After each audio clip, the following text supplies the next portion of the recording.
네, 안녕하세요. 비욘디 시청자 여러분. 오래간만에 인사를 드립니다. 새해 들어서 처음 뵙게 됩니다. 저는 잠실 서울비뇨의학과 닥터곰 장진석입니다. 다들 새해 복 많이 받으시고 건강하세요. 오늘은 비뇨의학 명의 시간이고요. 저희가 이전에 전립선 암 명의, 방광 암 명의, 신장 암 명의, 또 배뇨장애 분야의 명의 교수님들을 모시고 진행을 했었고요. 오늘은 5번째 시간, 요로결석 관련된 시간인데, 요로결석은 저도 그렇고 1차 의료기관, 1차 비뇨의학과에서도 많이 다루고 있습니다. 근데 주로 쇠석술 치료를 위주로 하기 때문에 요로결석 중에서도 꼭 수술적인 치료를 요하는 상황들이 있거든요. 그래서 이 분야의 제일 대가이자 명의, 젊은 명의인 조성용 교수님을 모시고 말씀을 나눠보도록 할 예정입니다. 일단 지금 제가 아직 혼자 나와 있거든요. 조성용 교수님이 지금 오는 중인데 좀 전까지 수술을 하다가 지금 막 택시를 타고 오고 계십니다. 이 점에 대해서 양해 말씀 드리고 제가 슬라이드의 앞부분에 일반적인 요로결석에 대한 내용은 물론 이 슬라이드는 서울대병원 조성용 선생님이 다 만드신 슬라이드인데 제가 먼저 설명을 드리고 있고 그 다음에 오시면은 그 특화된 수술적인 치료 기법이나 이런 부분은 자세하게 설명을 들으려고 하겠습니다. 네. 초코송이 냠냠냠님, 임채용님, 삼촌님, 이상호님, 루시님 다 반갑습니다. 이따가 오면은 조성용 교수님 설명을 드릴 시간이 별로 없을 것 같아요. 소개를 드릴 시간이 없을 것 같아서 간략하게 말씀을 드리면 저희 서울대학교 의과대학 선배, 제 선배이고 비뇨의학과 의국도 선배고 보라매 병원에서 2011년도부터 교수직으로 계시다가 2019년도부터는 본원, 해화동에 있는 서울대병원 교수로 재직 중에 계시고 옆에 써 있는 것처럼 주 분야는 내비뇨학회, 비뇨 내시경 관련된 학술 활동을 엄청 많이 하시고 수술도 요로결석 관련해서 제일 많이 하시는 분 중에 한 명입니다. 그래서 사실 이 요로결석 수술적 치료를 하실 수 있는 분이 아주 이 분야만 특화되어 있는 스페셜리스트가 손에 꼽을 수 있을 정도이거든요.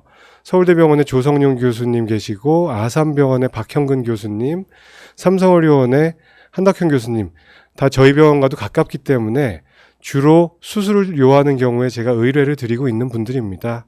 오늘은 그 중에서 조성용 선생님이 곧 나와서 그 강의를 해주실 예정입니다. 워낙 바쁘신 분이라 슬라이드 앞에 병원 안에서 충분하게 설명을 드리지 못하는 점을 반성하는 마음으로 자주 듣는 질문 중심으로 슬라이드를 구성해 보았다라고 써주셨네요.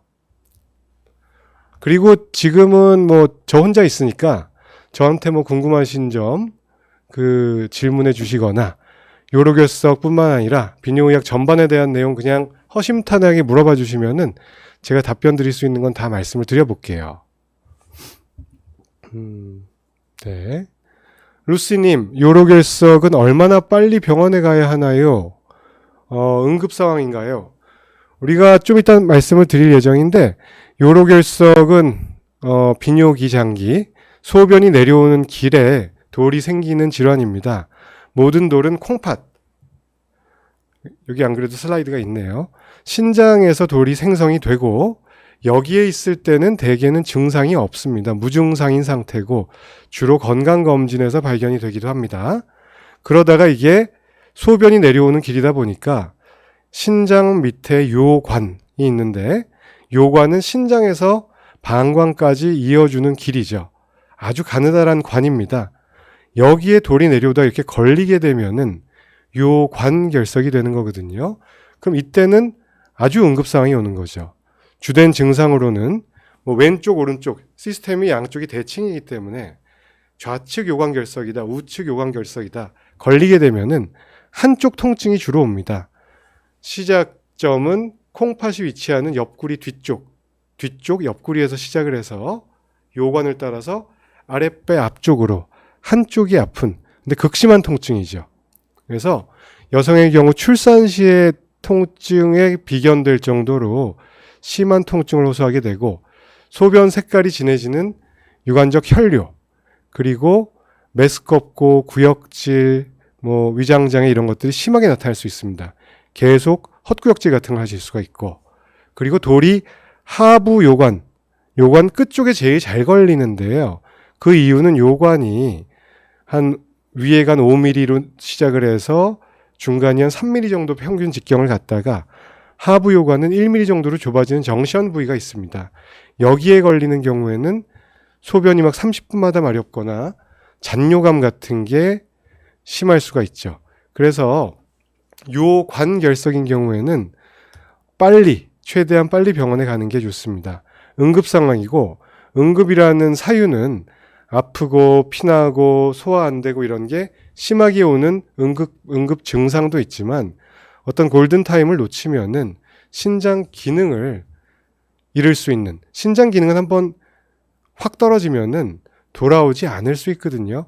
비가역적으로 기능이 손실될 수 있기 때문에 이 부분 때문에 응급으로 보고 왜 비뇨의학과들에서 24시간 진료 요로결석은 언제든지 연락을 받습니다. 이런 광고들 보셨다면은 이런 사유 때문입니다. 그래서 늦게까지 만약에 심야에 새벽에 통증이 심한 경우에는 가까운 비뇨의학과를 찾으시거나 응급실을 꼭 방문을 하시는 게 맞습니다. 그리고 초코송이 냠냠냠님 신장결석과 요로결석이 서로 연관성이 물론 있죠. 요로결석은 재발을 계속 하고 또 하고 하는데 그 근본 생기는 위치는 신장입니다. 신장결석이 있다가 굴러 떨어지면은 요 관결석이 되는 거고 그리고 요로결석이라는 거는 지금 질문에서 신장결석과 요로결석이 연관성이 있냐 이건 조금 애매한 게 질문이 잘못된 게 신장결석도 요로결석에 포함되고 요 관결석도 요로결석의 일부이고 방광결석도 요로결석에 포함되는 개념입니다. 네. 또 요로결석 관련 질문이 있네요. 비타민 영양제를 많이 먹으면 더 생기나요? 요거는 가능성이 있습니다. 요로결석을 유발하는 요인 중에 제일 저희가 강조하는 거는 수분 섭취가 부족하신 분들, 맵고 짜게 드시는 식습관을 갖고 계신 분들, 그러니까 염분이 많은 식단이 안 좋다는 거죠. 그리고 피해야 될 것들로는 특정 칼슘이 들어간 음식 이런 거는 제한하지 않습니다. 요즘에는 음식을 통해서 섭취할 수 있는 비타민 C건 칼슘이건 여러 가지 것들은 특별히 제한하지 않지만 비타민 C가 고함량 포함된 영양제를 드시는 경우에 요로결석 유병률이 높아진다라고 하는 연구들이 많기 때문에 요로결석 경험이 있는 분들의 경우에는 종합 비타민제 골고루 섞인 것들은 비교적 괜찮은데 왜 비타민 C 메가도즈 용법 같은 거는 가급적 피하시는 것이 좋습니다. 그리고 결석 경험이 있는 분들은 주기적으로 한 6개월에서 길어도 1년에 한 번씩은 주기적으로 경과 관찰을 하시는 게 좋습니다. 네. 찐와인님, 결석 질문 먼저 좀 말씀을 드릴게요. 결석 내시경 수술한 지 2주가 지났는데요. 스텐트는 몸속에 아직 있고요. 1차원적인 질문이지만 스텐트를 뺄 때 아플까요? 마취도 안 한다던데 좋은 질문이십니다. 요로결석을 수술적인 요법으로 전신 마취하에 아마 고추, 남성분이라면 아래 요도 쪽, 음경 있는 쪽을 통해서 그 수술을 하셨을 것이고 레이저를 이용해서 결석을 분쇄를 하고 배스켓이란 걸로 끄집어내는 치료를 하셨을 텐데요. 이 요로결석 수술 이후에는 항상 이 관을 넣어둡니다. WJ라고 하는 스텐트인데 양쪽이 돼지꼬랑지처럼 말려서 위쪽의 끝단은 신장 내부에 위치를 하고 아래쪽의 끝단은 방광 내부에 위치를 해서 이 요관의 부목이라고 해주는 거죠. 부목이라 함은 어떤 버팀목이 되어준다. 이 수술을 하면서 요관이 손상이 되거나 협착, 좁아질 수 있기 때문에 이거를 안전, 백업 루트를 위해서 요관 부목을 2주에서 3주 정도 보통 통상적으로 넣어둡니다. 이거를 넣을 때는 전신 마취하고 수술을 하면서 넣기 때문에 뭐 크게 아프고 불편한 거를 모르셨겠지만 뺄 때는 다소 불편하실 수가 있습니다. 특히 남성분들의 경우에는 여성분들은 좀 덜 불편하시거든요. 남성의 경우에는 음경을 통해서 가느다란 내시경이 들어가고 이 관을 쭉 그냥 생자로 잡아 빼는 거거든요. 다소 불편할 수는 있지만, 그리고 갖고 계신 중에는 방광이 자꾸 자극이 되면서 빈뇨, 자주마렵거나 잔뇨감 등의 불편감이 자꾸 있을 수 있는데 조금만 참아주시고 곧 빼시게 될 거예요. 그래도 아마 수술을 해야 되는 상황이었기 때문에 쇠석술을 시행하지 않고 전신 마취 하에 수술을 받지 않으셨을까 생각이 됩니다. 네, AKM님, 강윤정님도 반갑고요. 네, 결석 질문이 또 있길래 구연산 물에 타먹으면 AKM님 요로결석 예방에 도움이 됩니다. 그래서 뭐 유로시트라 같은 약제들을 장기 복용하시는 분들도 꽤 있으세요. 교수님이 아직 안 오셨으니까 일단 질문들을 먼저 설명을 드릴게요. 네. 마추님 질문까지 받고 지금 교수님이 오고 계신 것 같거든요. 비뇨기과 의사로서 다른 과 진료보다 할만하신지요? 재미는 있는지요? 네, 뭐 이거는 전혀 오늘 주제와는 상관이 없지만 개인적으로 앞으로 어떤 의사 직종이 전도 유망할지 뭐 지금처럼 과도한 인기가 있을지에 대해서는 잘 알 수는 없지만 지금 비뇨의학과 의사로서 사는 거는 저는 매우 만족스럽게 지내고 있고요. 뭐 여러 가지 이유가 있지만 어떤 경우에는 내과 의사처럼 약으로 치료를 하면서 환자분들의 추이를 지켜보는 그런 측면도 있고, 또 수술을 해야 되는 외과 의사 같은 측면도 있고, 때로는 뭐 성기능이라든지 이런 것들은 상담을 많이 해야 되는 어떤 약간 뭐 정신건강의학과 선생님 같은 그런 측면도 있기 때문에 뭐 그렇게 쉴 새 없이 다방면에 일을 할 수 있어서 저는 즐겁게 일을 하고 있고요. 보람도 있고 뭐 그렇다고 저는 생각을 합니다. 일단 교수님이 오셔서 잠시 화면 조정하고 금방 돌아오겠습니다.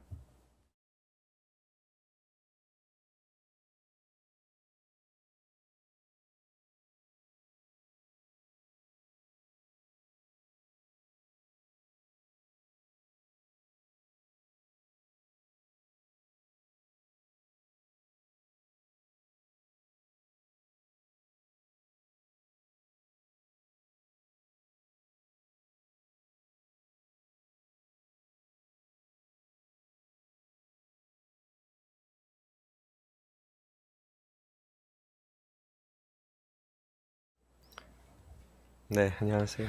예, 좀 전에 제가 말씀 먼저 올렸던 서울대학교 병원 비뇨의학과 교실의 조성용 교수님이 이제 막 수술을 마치고 오셨습니다. 반갑게 맞이해 주시면 감사하겠고요. 교수님 말씀. 네, 오늘 만나 뵙게 돼서 반갑습니다. 뭐 요로 결석에 대해서 좀 준비를 했는데요. 뭐 제한된 시간이다 보니까 뭐 이게 좀 다 모든 내용을 좀 얘기 드리기는 어려운데, 그래도 제가 이제 평소에 이제 외래에서도 너무 짧은 면담 시간, 입원해서도 회진 때 이렇게 뭔가 항상 부족하게 얘기를 드리는 느낌이라서 좀 그렇지 않아도 오늘 외래, 그다음에 지난주, 이번 주 수술 하면서 이제 또 들었던 자주 여쭤보시는 질문에 대해서 최대한 좀 담아 보려고 했습니다.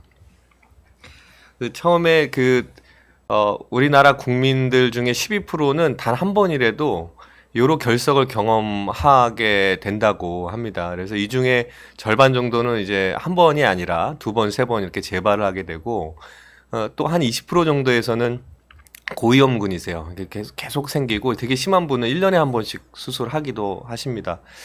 그래서 요즘, 예전에는 한 30대, 40대, 그렇지만 요즘은 뭐 50대 전후로 해서 수명이 또 늘어나면서 요로 결석 발병률도 좀 늘어나고 있는 추세고요. 여자분들은 출산의 고통을 겪는다고 하는데 남자분들은 요산 석의 고통을 좀 겪게 되죠. 뭐 출산하는 것만큼 아프다고 하는데 많은 분들이 공감하시는 내용입니다. 이게 수분 섭취가 좀 부족하거나 수분이 뭐 체내에서 많이 나가는 경우, 그래서 뭐 더운 열대 지역이라든지 땀을 많이 흘리고 가만히 앉아서 일하는 분들 분명히 많고, 우리나라에서도 여름에 조금 더 요로결석 발생이 증가하기도 합니다. 그리고 특히 문제는 소화결석도 요즘 증가하는 추세라서 더 문제가 되는 것 같습니다. 결석의 위치는 저희가 보통 요로라고 하면 이 콩팥에서부터 콩팥 안에 있는 요 부위를 콩팥 깔때기라고 그러거든요. 깔때기 같이 생겨서 이 깔때기를 감싸고 있는 콩팥에 실질이 있고, 요 깔때기에서 이제 소변이 모여서 요관을 통해서 이제 방광까지 내려가는데요. 이 위쪽에 있는 부분, 골반뼈 위쪽에 있는 부분을 상부 요관, 그다음에 아래쪽에 있는 부분을 하부 요관이라고 하고요. 이 요관이 방광에 만나서 이제 요도로 나가게 됩니다. 그래서 정상적으로는 이 가운데 있는 이렇게 예쁜 잘 모아지는 콩팥 깔때기 모양이어야 되는데, 이 중간에 빨간색으로 있는 요로 결석이 있는 이런 부분에서 요 소변이 내려가는 길이 막히게 되면 그 위쪽이 다 이렇게 늘어나는 거예요. 그래서 이 늘어나는 부위가 위쪽, 뭐 중간, 맨 끝에 이렇게 이 세 군데에서 주로 많이 좁아지고 막힌다고들 알려져 있습니다. 제일 많은 성분은 칼슘석인데요. 칼슘석이라고 하는 게 이제 칼슘 수산석, 칼슘 인산석 뭐 이렇게 다양하지만 여기선 주로 칼슘 수산석을 얘기하고, 그다음에 감염석이라고 칼슘 인산석이 주로, 아니면 마그네슘, 암모니움 뭐 이런 성분들로 주로 구성되어 있는 감염석이 한 10에서 15% 되는데, 요즘 이 감염석이 많이 늘어나고 있어서 저 개인적으로 많이 걱정을 하고 있고 그 원인을 찾으려고 노력을 많이 하고 있습니다. 요산석도 동물성 단백질을 많이 이제 섭취하는 경우에 요산이라는 게 많이 몸에서 생성이 되고 콩팥에 쌓이면서 이게 이제 생기는데요. 요것도 또한 우리나라에서 특히 많이 생기고 있어서 걱정이 많고, 이 시스틴석이라고 유전적인 소인이 있는 분들한테 어렸을 때부터 굉장히 많이 생기는 이제 이런 돌도 있습니다. 이 대표적인 결석 네 가지를 좀 얘기 드렸고, 특히 이 가장 잘 재발하는 결석의 성분들을 좀 소개해 드리고 싶어서 몇 가지를 좀 소개해 드렸고요. 대부분 이제 결석이 있으면 무조건 뭐 어디 뭐 충격파로 깬다든지 내시경 수술을 한다든지 옛날처럼 개복 수술을 한다든지 뭐 이런 이렇게 해야 되느냐 질문들을 많이 하시는데, 그냥 작은 경우에는 지켜보기도 합니다. 5mm 이하 같은 경우에는 너무 아프다고 하시지만 않으면 그냥 물 많이 드시라고 하고 지켜보기도 하고요. 대신 이렇게 고열이 38도 이상 난다, 이 환자분한테 제가 항상 고열의 기준이 몇 도죠? 라고 퀴즈를 내면 한 절반만 맞추시는 것 같은데, 이제 38도 이상의 고열이 나면 이거는 이제 폐혈증, 온 몸에 이 균이 돌아다니는 상태를 의미하기 때문에 이럴 때는 응급실 와서 항생제 치료를 꼭 받으셔야 됩니다. 아니면 소변이 배출이 안 되면 소변을 배출시키는 뭐 카테터나 관 이런 걸 좀 꽂아야 되고요.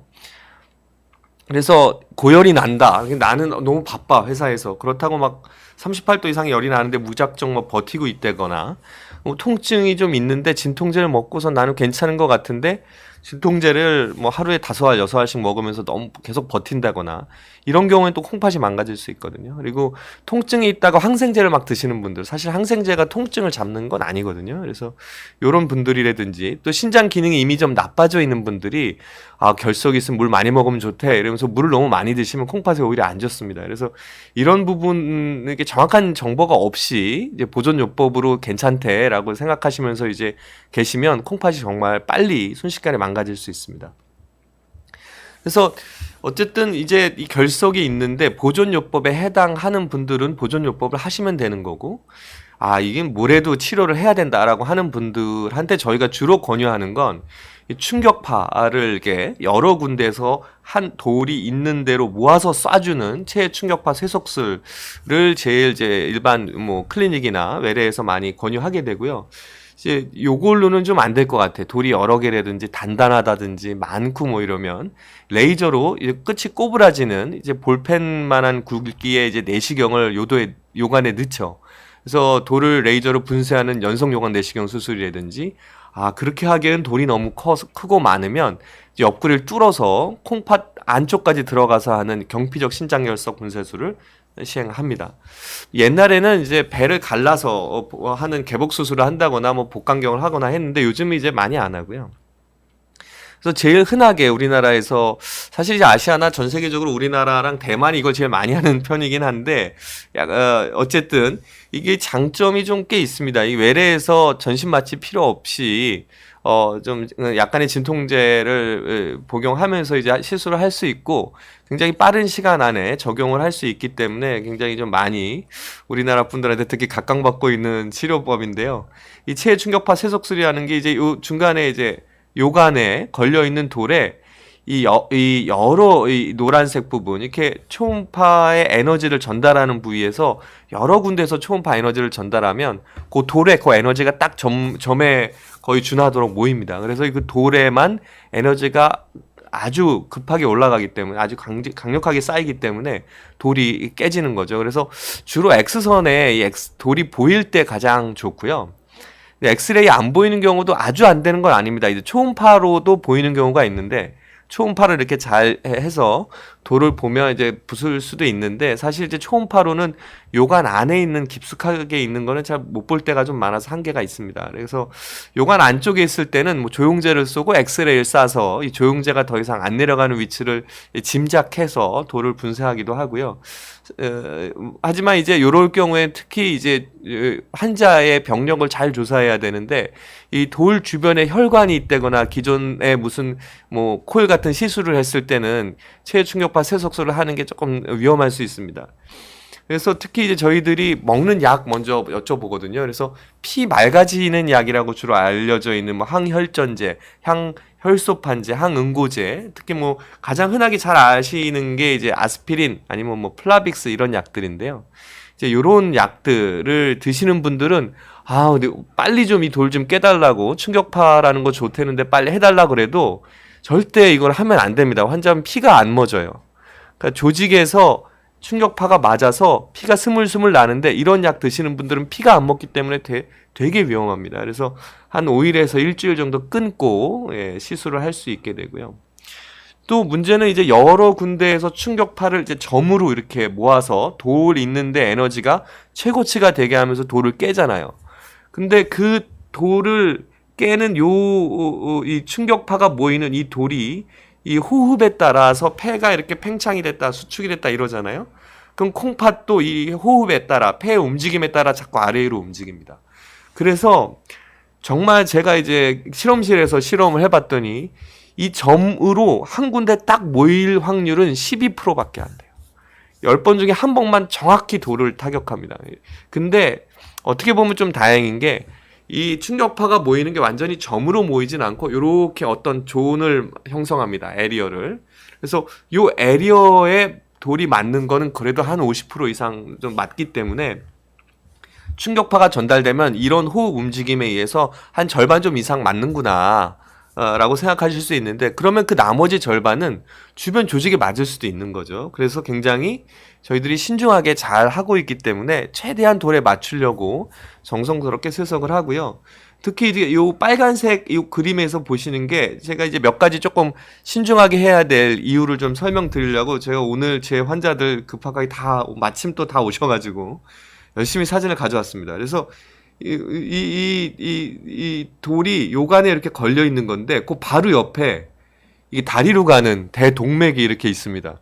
여기에서 아래로 이렇게 때리다가 동맥을 맞으면 피가 많이 나겠죠. 물론 동맥에 그렇게 몇 번 맞았다고 그렇게 되는 건 아닌데 이제 요걸 굉장히 정확하게 타겟을 하거나 아니면 돌이 좀 움직일 때까지 기다렸다가 해야 되는 굉장히 중요한 점도 좀 꼭 확인을 하셔야 되고 그다음에 돌이 이렇게 요관에 있는데 이제 골반 뼈 있는데 이렇게 숨어 있는 경우가 있습니다. 그러면 골반 뼈에 충격파가 이렇게 들어올 때 많이 충격파가 이렇게 막히는 이제 이런 경우가 있어요. 이러면 돌을 아무리 때려도 에너지가 전달이 훨씬 덜 되는 거죠.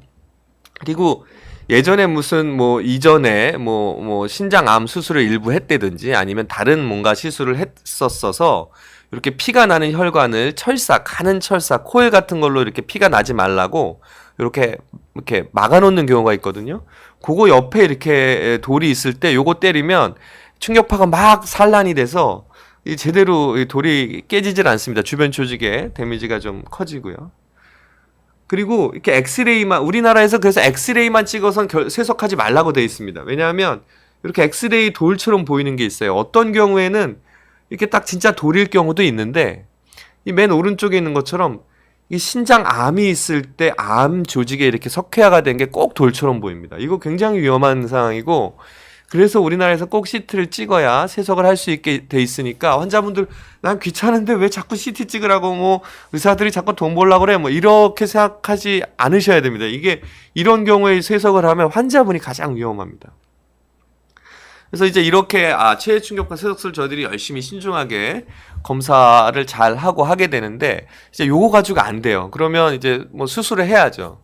수술을 할 때 예전처럼 개복 수술 뭐 복강경 수술 이런 거 좀 보다는 요즘은 다 이제 내시경으로 하는 시대가 됐습니다. 우리나라가 다행히 발전을 많이 해서. 근데 이 콩팥에 있는 주머니가 이 콩팥에 있는 이 안에 있는 공간이 돌이 이렇게 들어가 있는 공간이 보통 한 방이 한 9개쯤 이렇게 있습니다.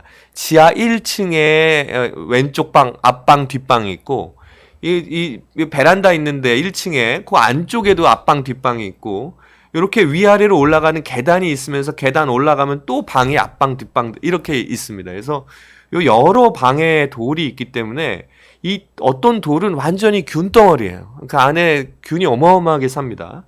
그리고 이 균도 많고 뭐 피도 조금 나니까 돌을 잘 보려고 막 물을 세게 트는데 세게 틀면 또 콩팥 내 압력이 올라가서 이 균이 온몸에 막 퍼져요.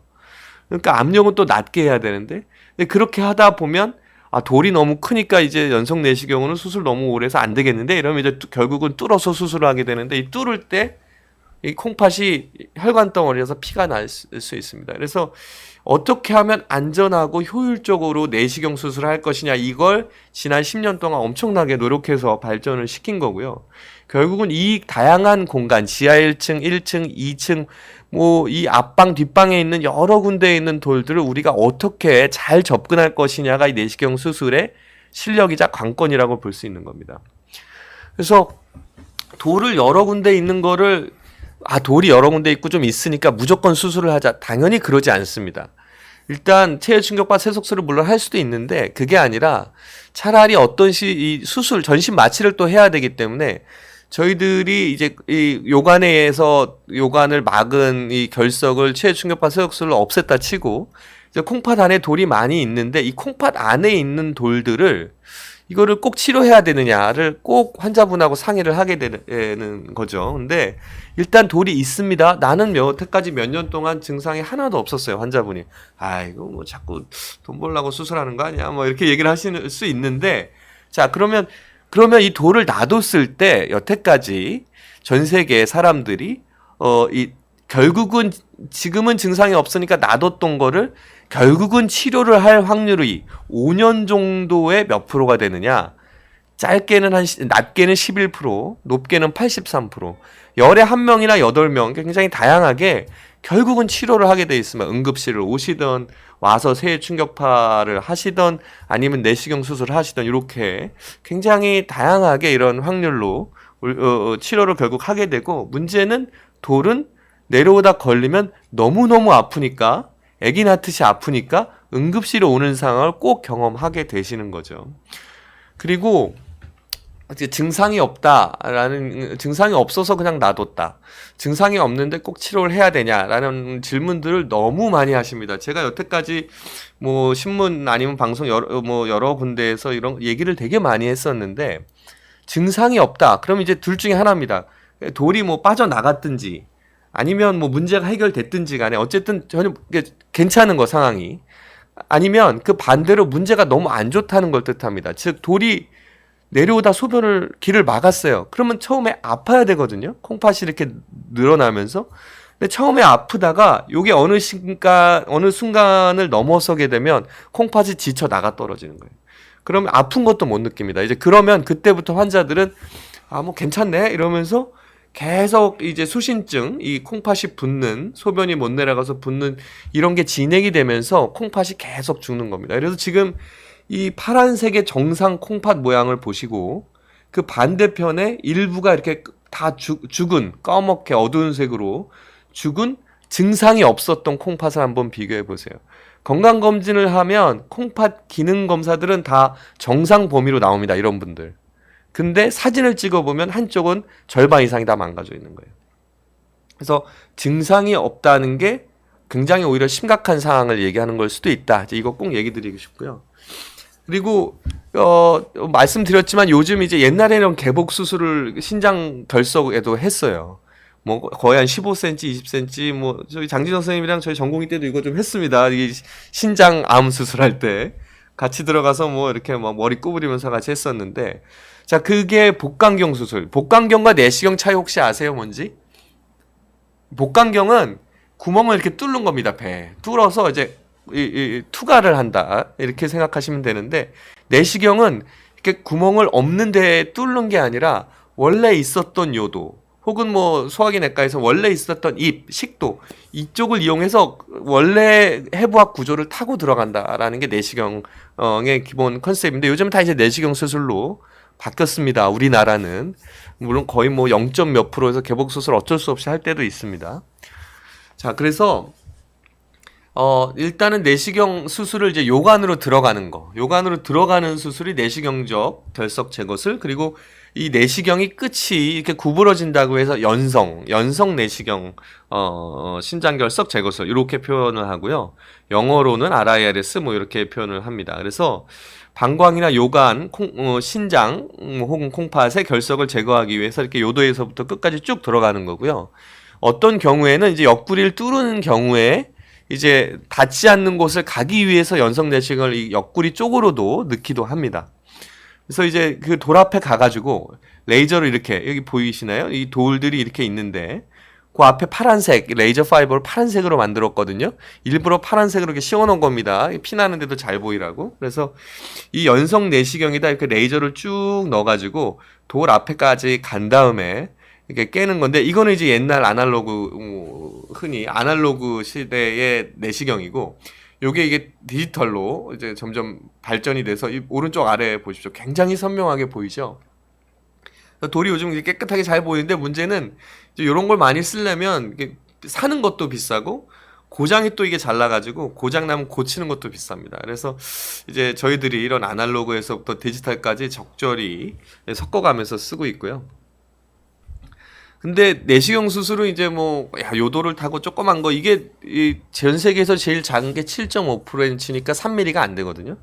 그래서 이게 가느다란 걸 요관 자체의 너비는 정상적으로는 보통 한 3.3mm 됩니다. 그래서 3.3mm 요관에 3mm 이하의 내시경을 이렇게 넣어서 이렇게 들어가는데, 이 산 오른쪽 그림을 보시면, 자, 이게 요도를 통해서 이렇게 돌 있는 데까지 이렇게 꼬불꼬불 올라가게 되는데, 돌이 이렇게 요관을 막으면 요관이 이렇게 꼬부라져요. 그리고 그 위는 꼬불꼬불 하다가 어느 순간 더 이상 못 견뎌서 이렇게 막 붓기 시작하고, 그걸 붓는 거를 수신증이라고 저희가 그럽니다. 그래서 이 엑스레이 잘 이제 구분이 안 되실 수 있는데, 이 엑스레이 위에 이렇게 꺼멓게 이렇게 손바닥같이 생긴 이런 것들이 다 수신증을 보여주고 있는 겁니다. 그래서 우리가 내시경으로 이렇게 꼭 요도를 통해서 이렇게 거꾸로 이렇게 올라가다 보면 이 돌이 이렇게 옆에서 살짝 보여요. 이게 뭐 나 이렇게 잡수라고 앞에서 이렇게 탁 보이질 않습니다. 그래서 여기다 대고 내시경을 이렇게 놓고서 돌을 열심히 깨야 되는 거라서 사람마다 너무 다 달라가지고 내시경 수술이 쉽다, 어렵다 이렇게 얘기하는 건 좀 굉장히 위험한 얘기고, 돌도 이게 뭐 돌이 단단한지 안 단단한지를 CT를 찍으면 대략 알 수 있거든요. 근데 이 돌도 이 거죽에나 이렇게 초록색, 거죽에나 좀 이렇게 안 단단하지, 안쪽에 빨간색, 파란색이 안으로 갈수록 오래 쌓인 돌들이니까 굉장히 단단해집니다. 그래서 이 단단한 돌을 깨려고 레이저로 굉장히 애를 많이 먹고, 이걸 깨려다 보니 주변 조직도 다치게 되고, 그 다음에 이 돌 자체로, 이 돌이 있으니까 주변을 계속 긁을 거 아니에요. 이 누르니까 피도 안 통하고, 정상적인 조직이 아닙니다. 돌에 끼인 이 주변 조직은. 그래서 요관이 이렇게 덧살 자라듯이 이렇게 살이 뭐 이제 딱딱한 살이 자라면서 이렇게 요관이 좁아지면 돌이 생겨도 나오는 것도 어렵고 내시경도 들어가는 거 어렵고 굉장히 힘들어지는 상황이 되고, 요런 걸 저희가 협착이라고 표현합니다. 그래서 뭐 협착이 이렇게 심해지면 이 오른쪽 위에는 이렇게 내시경을 통해서 요관에 잘 들어가는 걸 볼 수가 있는데 오른쪽 아래처럼 중간에 들어가다 이렇게 좁아져 있는 부위가 보일 때가 있어요. 이 방광에서 지금 이제 요관을 통해서 이렇게 좁아져 있는 살 보이시나요? 여기를 이 내시경만으로 전 세계에서 제일 얇은 내시경으로 저희 병원에서 이제 이런 거를 좀 넣고 있고 이제 그렇게 하더라도 안 들어갈 정도로 이제 결국은 협착이 생기면 이제 요관 부목이라고 좀 이따 제가 그림을 보여드릴 텐데 요관 부목을 넣어놔서 부목 타고 소변이 내려올 수 있게 이렇게 합니다. 환자분이 전신 마취를 했더라도 뭐 수술을 도저히 할 수가 없기 때문에 이렇게 요관 부목 껴놓고 그냥 나오기도 하고요. 요 맨 왼쪽 그림 보시면 이게 돌이 이렇게 노란색으로 보이고요. 그 주변에 빨간색, 분홍색 이렇게 요관 조직이 보입니다. 이게 원래 이렇게 보이면 안 돼요. 빨간색은 피가 좀 났다는 거고 살이 염증이 있어서 부어 올라 있다는 뜻입니다. 그래서 마치 돌이 조직이 이렇게 붙어 있는 것 같아요. 그냥 묻혀 있는 거죠.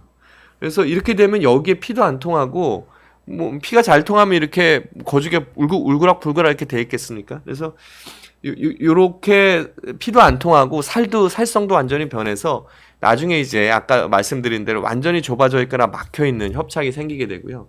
협착이 생기면 이제 가운데 그림처럼 그 윗부분이 이렇게 늘어나 있습니다.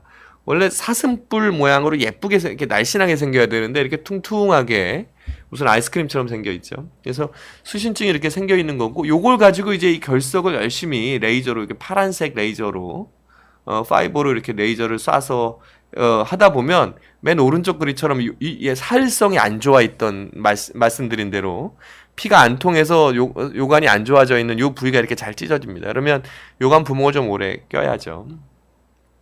그래서 이렇게 내시경으로 잘 타고 들어가서 뭐 저희들이 열심히 상처도 안 나게 최대한 열심히는 하는데 돌이 이제 그 정도의 돌이 아니에요. 굉장히 커. 그래서 이 가운데 있는 것처럼 아까 사슴뿔 모양이라고 그랬는데 콩팥에 있는 콩팥 깔대기가 이런 식으로 사슴뿔처럼 생겼습니다. 그래서 이런 경우에는 돌을 여기 이쪽으로도 뚫고 이쪽으로도 뚫고 이쪽으로도 뚫고 이래서 여러 군데에서 길을 내서 뚫어야 되는데 이게 뭐 만약에 연성 내시경으로 이제 해달라고 그러실 수 있어요. 연성 내시경이 요즘 좋대고 대세라는데 왜 이거는 왜 피도 이게 콩팥을 뚫으면 피도 많이 난다는데 이거 왜 그렇게 저한테는 하자고 그러십니까? 이렇게 물어볼 수 있는데 요런 거 생각하시면 돼요. 양동이에 아이스크림이 잔뜩 들어있어요.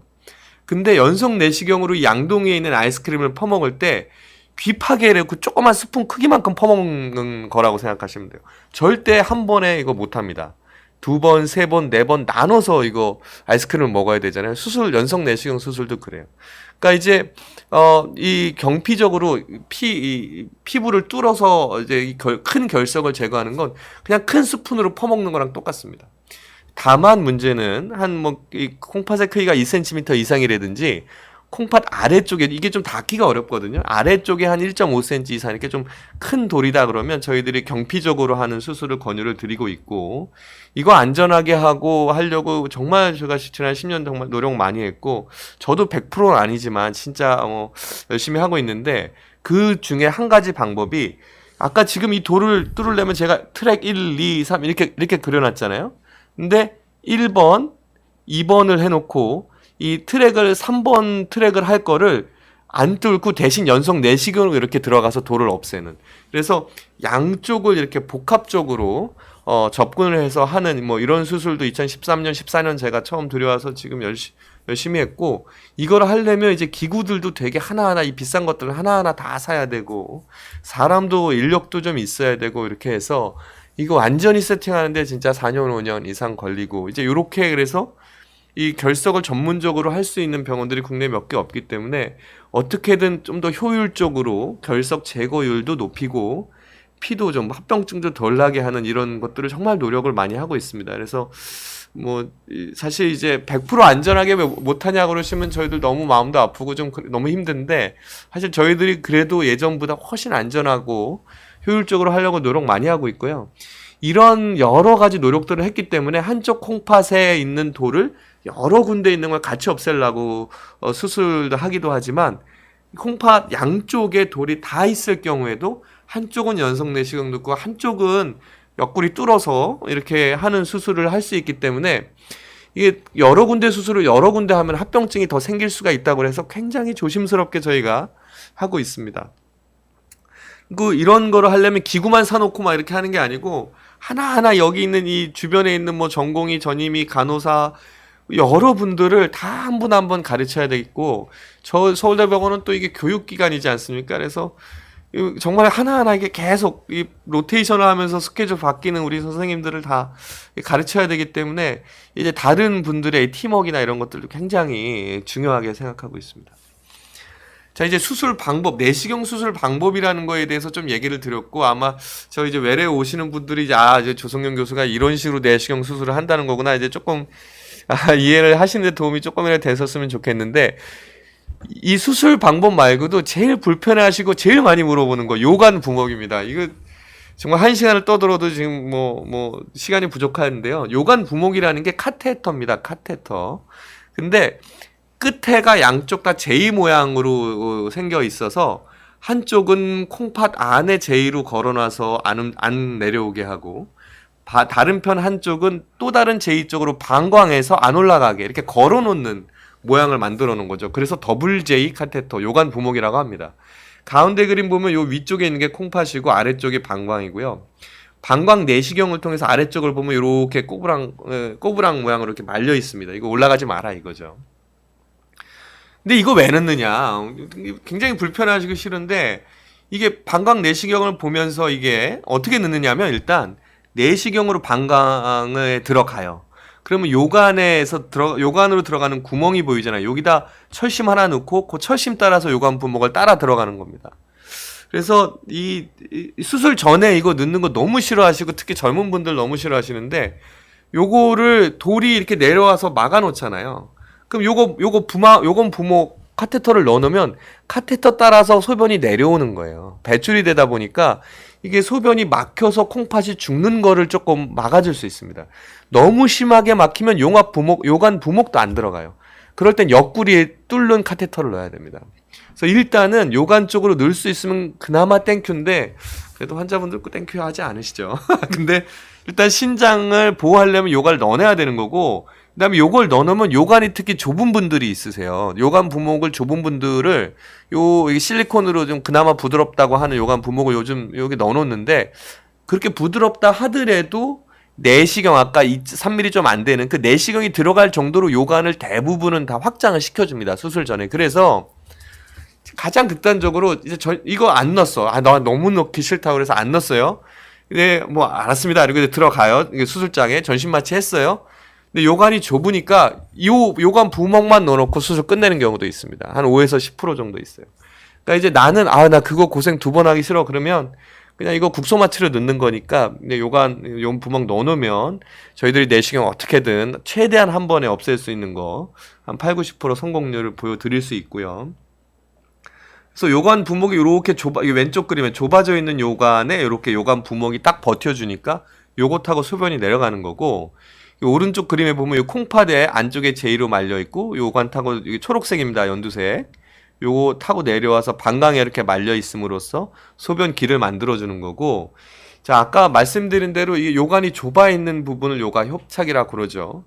그럼 요관 협착이 왼쪽처럼 이렇게 예쁘게 얄쌍하게 깔때기가 생겨야 되는데, 오른쪽처럼 완전 산길 올라간 부어 있는 이제 이런 큰 괴물 같은 모습을 보이게 되고, 이제 요럴 때 저희들이 이제 요관 부목을 끼게 되는데, 요관 부목이 요즘은 이제 주로 실리콘이 대세인데, 이 실리콘 성분으로 된 요관 부목을 넣습니다. 그러면 소변 자주 마렵고 급하고 보고 나도 시원치 않고 볼 때 끝부분에 아파요. 이게 방광이 닿으니까. 그러면서 소변에 운동하거나 막 활동하면 계속 닿으니까 손가락 콧구멍에 넣는 거랑 똑같습니다. 코피가 납니다. 소변에 피가 나요. 이게 가장 흔한 증상인데, 요거를 이제 계속 협착이 있으면 평생 이걸 한 2-3개월에 한 번씩 교체하면서 지내야 되는데, 이제 내시경을 넣어서 매번 넣고 넣어서 매번 빼야 되기 때문에 아프죠. 하지만 그래서 번거롭지만 이걸 평생 하는 분도 사실 계십니다. 그래서 이럴 경우에 번거롭긴 하지만 안전하기도 해요. 어떤 분은 어쩔 수 없이 이거를 하기도 합니다. 근데 어떤 분들은 이제 나는 그렇게 3개월마다 내시경 넣는 거 너무 못 찾겠어. 특히 남자분들이 그렇다면 이렇게 철심으로 된 거, 이렇게 풍선 확장이라고 해서 요관 협착 있는 부분을 풍선으로 이렇게 탁 터트려서 넓혀준 다음에 이런 철심으로 된 거 이렇게 넣어주기도 합니다. 이게 점 3개 있는 거 보이세요? 그래서 요 메탈로 이렇게 조금 더 넓은 거, 조금 지지하는 힘이 좀 이렇게 좀 더 센 거, 요걸 넣게 되는데 대신 이제 이거를 전신 마취를 그냥 넣으면 너무 아프잖아요. 그래서 전신 마취를 하고 넣고 전신 마취를 하고 빼는 게 단점인데 시술 시간 자체가 굉장히 간단해, 뭐 짧아요. 한 10분이고 이제 뭐 일단 한번 성공적으로 두면 한 1년에서 1년 반, 길면 2년까지도 요걸 그냥 넣어놓고 내시경으로 매번 넣고 빼고 이거 안 해도 됩니다. 그래서 요거 하시는 분이 있는데 다만 문제는 요게 미끌미끌거려서 이동을 하면 뭐 1, 2년 못 버티고 중간에라도 빼야 되는 경우도 있고 한 열에 한 2명 전후로는 이 협착이 있었던 게 좀 어느 정도 치료도 돼요. 뭐 낫지만 가능성이 있기는 있습니다. 그래서 좀 하기도 하고요. 자, 이제 이 결석에서 제일 번거로운 질환이 요관 협착이라 좀 소개를 드렸고 요관 부목에 대해서 너무너무 불편해하시고 궁금해하는 분들이 많아서 일단 그걸 했는데 자, 이제 수술을 저희가 했습니다. 하고 나서 좀 오해하시는 분들이 좀 있어서 제가 좀 약간 변명 아닌 변명 좀 하려고 자, 이제 이걸 했는데 결석은 요 오른쪽 그림 보이세요? 이 콩팥 깔때기라고 하는 거 황토색으로 된 부분 보이시죠? 요거를 감싸고 있는 분홍색 콩팥 실질이 있습니다. 결석은 여기 뭐 신사구체 뭐 이런 거 혹시 들어보셨어요? 이 맨 왼쪽 실질의 바깥쪽에서부터 소변이 이렇게 혈관을 타고 이렇게 들고 나가면서 거기에서 물질을 이렇게 자꾸 농축해서 배출시키는 겁니다. 그게 모여서 소변이 되는 건데 여기에서부터 꼬불꼬불 내려오면서 돌은 계속 생겨요. 이 안쪽에 다 돌이 생기는 겁니다. 이 빨간색 막 빗살무늬 있는데 보이세요? 그래서 여기서 돌이 안쪽에서부터 다 생기는데 개 중에 거주개 여기 염증이 있으면서 여기 뭐 속살이죠. 속살이 벗겨지거나 다친 사람들이 여기서부터 돌이 막 달라붙는 그게 요로 결석인 겁니다. 그래서 안쪽에서부터 돌이 생겨요. 어떤 사람들은 그 안쪽에 있는 돌은 내시경을 이렇게 콩팥 깔때기에 넣어도 안 보입니다. 수술하고 나서 안 보이는 돌을 저희가 이제 뭐 일부러 남기는 게 아니에요. 그 안쪽에 있는 거를 없앨 수는 있거든요. 근데 요 가운데 사진 보십시오. 이거 드릴인데요. 이 혈관 덩어리인 콩팥을 이렇게 드릴로 막 뚫어서 저 돌이 여긴 건가? 뭐 이렇게 막 뚫을 경우에 피가 엄청납니다. 그래서 이런 경우에 이제 오해 없으셨으면 좋겠고 수술을 할 때 왼쪽 동영상 보이세요? 이게 레이저로 막 갈고 있는 건데 막 이 가루들이 막 분말 같은 게 막 날아다니거든요. 요런 거 저희들이 다 못 없앱니다. 굉장히 작아서. 그래서 수술하고 나서 이렇게 자작하게 막 가루들 앉아 있는데 아이고 뭐 성의롭게 이런 것도 안 없애주셨어 뭐 이렇게 생각하실 수 있는데 이런 거 못 없애기 때문에 저희는 돌을 최대한 다 부숴서 할 도리를 할 테니 뭐 좀 거꾸로 운동도 하고 등도 좀 이 갈비뼈 아래쪽 좀 두들겨 주시고 물도 좀 많이 드시고 해서 이런 가루들을 환자분이 좀 내보내 주셔야 돼요. 이거 저희가 어떻게 같이 손잡고 정수기 앞으로 가서 도와드릴 수가 없습니다. 수술하고 나면 이 콩팥 덩어리라 피가 좀 나고요. 이거 색전술이라고요. 이 허벅지 이 사타구니 쪽으로 이렇게 건너서 이렇게 까만데 이렇게 피 나는 데를 아까 코일 같은 거 있죠? 가는 철사 그 코일을 넣어서 피가 어쩔 수 없이 나면 그 혈관 이걸로 막아줍니다. 근데 이게 응급 상황이고 저도 지금 뭐 한 3천, 4천 개 이렇게 수술했지만 사실 이렇게 피 많이 나서 굉장히 고생하신 분 사실 있습니다. 저도 굉장히 성적이 좋은 편인데도 100%가 아니라는 건 사실 솔직히 얘기 드려야 돼서 저희도 정말 열심히 하고 있는 거니까 정말 오해는 하지 말아 주셨으면 좋겠고 그래서 옛날에 1cm짜리 뚫어서 하던 거 저희 우리나라에 정말 지금 한 6mm 더 작은 거 뭐 4mm 이런 거 다 작게 뚫어서 피 덜 내려고 정말 지난 10년 열심히 노력해 왔고요. 이 주변에 이제 콩팥 주변에 장도 있고 이래서 요거 장 안 뚫으려고 뭐 초음파 같은 거 보면서 일일이 다 뚫어가지고 저는 아직 뭐 장 뚫은 적은 전혀 없었고 그다음에 환자분들이 콩팥이 진짜 정상적이지 않은 분들 이게 말발굽 같이 두 개 콩팥이 아래쪽에 연결된 분들도 있으세요. 정말 수술 어렵고요. 콩팥 두 개가 아래로 이렇게 갈라져서 중복 신장, 중복 요관 뭐 이런 분들도 있습니다. 이런 분들 요관이 되게 좁아요. 그래서 내시경 수술 진짜 어렵고요. 저희도 진짜 이거 열심히 노력하고 있고 요즘은 그래서 로봇으로 연성 내시경 수술하는 것도 나왔는데 지금 초기라 조금 비싸고 그런데 근데 일단은 굉장히 이게 자동으로 잘 돌도 부수고 있어서 전 세계에 한 4개 정도 나와 있는데 우리나라도 그 중에 하나 있습니다. 그래서 잘 되면 굉장히 자랑스러운 기계가 될 것 같습니다. 이 마지막 메시지인데 저희 뭐 어떤 이렇게 몇몇 환자분들은 좀 야, 이거 뭐 이렇게까지 나를 괴롭히고 뭐 이렇게 병원 의료진이나 간호사들이 뭐 왜 이러냐 나한테 뭐 이렇게 생각하시는 분들이 정말 간혹 계신데 누구 하나 병원에 있는 분들 환자분한테 어떻게든 도와주려고 하는 분들이라서 저희들이 이제 하는 거에 대해서 정말 이제 신뢰해 주시고 뭐 괜히 환자분 괴롭히려고 하는 것 단 하나도 없으니까 저희들이 환자분한테 좋게 하려고 하는 거다라고 이렇게 믿어만 좀 주시면 저희들이 어떤 식으로도 환자분한테 더 나은 치료 한 번이라도 더 보려고 하고 더 노력할 거라고 꼭 약속드릴 수 있으니까 하여튼 뭐 앞으로도 하여튼 뭐 결석 있으신 분도 물 잘 드시고 운동 잘 하셔서 결석으로 고통받는 게 훨씬 줄어들기를 바라는 마음이고 저한테 수술 받는 분들 혹시 동영상 보면서 궁금한 거가 조금 더 해소되셨으면 하는 좀 바람입니다. 오늘 뭐 잘 들어주셔서 감사합니다. 오늘 저도 옆에 있었고요. 선생님 말씀 잘 들었고 시간이 조금 초과된 관계로 김윤정님, 나그네님, 한경애님 질문이 좀 있었는데요. 요건 저희가 나중에 갈무리해서 제가 교수님한테 여쭤봐서라도 답을 어떻게든 달아드리도록 하겠습니다. 네, 더 아니 없습니다. 좀 늦어서 죄송합니다. 예, 오늘 같이 해주셔서 정말 감사드리고요. 또 저는 다음 달에 뵙도록 하겠습니다. 선생님 오늘 나와주셔서 감사합니다. 감사합니다.